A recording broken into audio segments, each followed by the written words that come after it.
لوگ اکثر مجھ سے پوچھتے ہیں کہ ہم نے اپنی بین الاقوامی خدمت کا آغاز کیسے کیا اور اسے شروع کرنے کے لیے ہم نے کیا کیا۔ دراصل یہ شکاگو کے شہر میں شروع ہوئی اور جو کچھ خدا نے وہاں کیا اس کی ہمارے پاس خوبصورت یادیں موجود ہیں۔ وہ ایک خاص وقت تھا۔ میں اور میری بیوی ایمان سے وہاں منتقل ہوئے۔ ہم وہاں گئے، ہم وہاں گلیوں میں گئے، ہم شکاگو کے شہر کے جرائم کی بلند شرح والے علاقوں میں پہنچے اور ہم نے صرف گلیوں کے بچوں اور بھگوڑوں کے ساتھ کام کیا اور ہم نے ان کے ساتھ صرف یسوع مسیح کو بانٹا۔ ہمارے کرندے بڑھے اور ہمارے ساتھ کام کرنے والے تقریباً 13 لوگ ہو گئے۔ در حقیقت یہ ایک دعائیہ اجتماع میں سے شروع ہوا اور ہم خدا سے اجتماعی طور پر دعا کرتے تھے اور ہم خدا سے التجا کرتے رہے، اور جب ہم خدا کے چہرے کے مشتاق ہوئے ہم پر ہر روز ایک فرق قوم کے لیے دعا کرنے کو کہا گیا۔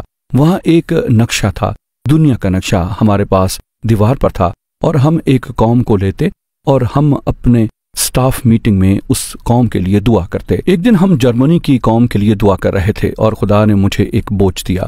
اس نے میرے دل پر بوجھ ڈالا، اس نے میرے ایک دوست کو بھی یہ بوجھ ڈالا، اور ہم نے پورا دن اور رات ہونے تک دعا کی اور خدا کے چہرے کو تلاش کیا، اور جب ہم نے خدا کو تلاش کیا خدا نے ہمارے دل پر وہاں جانے کے لیے بوجھ ڈال دیا، اور ہم وہاں کسی کو نہیں جانتے تھے، لہٰذا ایک ہی چیز جو ہم جانتے تھے وہ تھا کام کرنا۔ مجھے ایک مشنری کا نام ملا جو جرمنی میں انگریزی بولتے تھے، اور میں نے اس کو لکھا اور اس نے کہا کیا آپ جرمن بول سکتے ہیں؟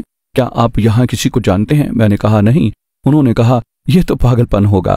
میں نے کہا کوئی بات نہیں، ہم صرف اس کی فرمانبرداری کرنے کی کوشش کرتے رہتے ہیں جو ہم جانتے ہیں۔ 2 ہفتے کے بعد میں آپ کو بتا رہا ہوں، 2 ہفتے کے بعد، جی ہاں، اس نے ایک پیغام لکھا، ایک چٹھی لکھی اور ہمیں بھیجی، اور اس نے کہا آپ سے میری بات چیت کے بعد ہمیں ایک اخبار ملا اور اس میں آپ کی شکاگو میں خدمت کے متعلق ایک مراسلہ تھا، اور ہم آپ کو جرمنی آنے اور پاسبانوں سے خطاب کرنے کے لیے مدعو کرنا چاہتے ہیں۔ آخر میں وہاں گیا اور اس پاسبان سے ملا اور خطاب کیا۔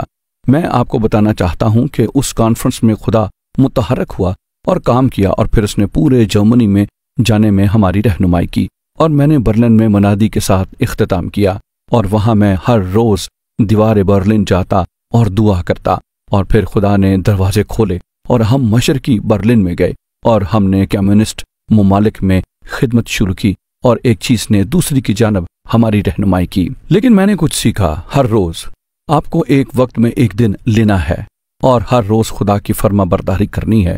اب کیا یہی نہیں جو خدا نے یشوع سے کہا؟ اس نے کہا احتیاط کر کے ہر روز میرے حکموں پر عمل کرنا۔ استثناء کی کتاب کے 8ویں باب میں کیا خدا کا کلام یہ نہیں کہتا؟ خدا کا کلام کہتا ہے ہر روز وہی کرنا جو آج کے دن تجھ کو کرنے کو کہا جاتا ہے۔ ان حکموں پر جو میں نے تجھے دیے ہیں احتیاط کر کے عمل کر، اور پھر وہ کہتا ہے میں تجھے بڑھاؤں گا اور تجھے برکت دوں گا۔ خدا کی برکت روزمرہ کی فرما برداری سے آتی ہے۔ اس دعائیہ عبادت میں خدا نے ہمیں ایک بوجھ دیا، ہم نے ایک قدم اٹھایا، کسی کو بلایا، اور پھر وہاں سے خدا نے دروازے کھول دیے، اور پھر اس سے ہم نے وہاں سے ایک قدم اور اٹھایا اور اس نے اور دروازے کھول دیے۔ یہ صرف سادہ طریقے سے ہر روز وہ کرنا ہے جس کے کرنے کے لیے خدا نے آپ کو بلایا ہے، اور اگر آپ یہ کریں گے خدا بڑے اور قادر کام کرتا چلا جائے گا۔ لہٰذا آج اس کی فرما برداری کریں،